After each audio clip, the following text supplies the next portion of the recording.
સાચું કહું કે મહાપુરુષો તો મહાપુરુષ જ છે. મારે ઘણા વર્ષ પહેલા સરાકડિયામાં પારણ હતી અને એ વખતે બરગદાસ બાપાના પટ શિષ્ય મંજી બાપા આવ્યા હતા.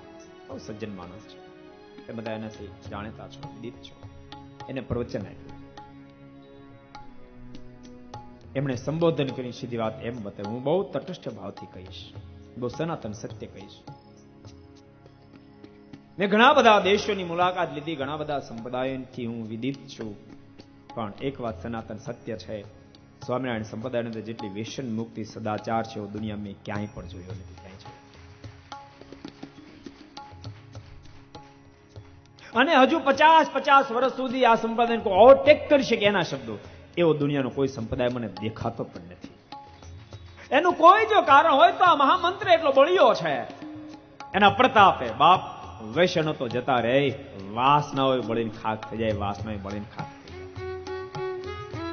આ મંત્ર થી તો સદબુદ્ધિ જાગે, મંત્ર થી ભૂત પિશાચ ભાગે. ભૂત પ્રેતો કઈ ફરકી ન શકે. ઘણા તો ભૂતથી એટલા ડરે. રસ્તામાં જતો કે હાલ એમ ના કે નહીં તો ભેળું હાલ્યો આવે કે હાલ એમ ના કહેવાય.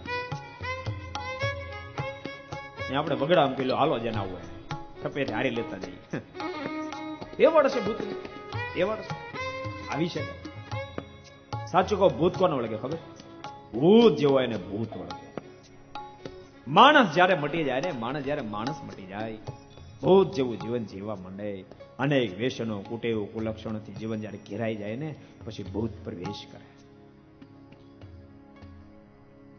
માણસ બનીને ભક્ત બને, બાપ ભૂત એની પડખે ફરકી ન શકે.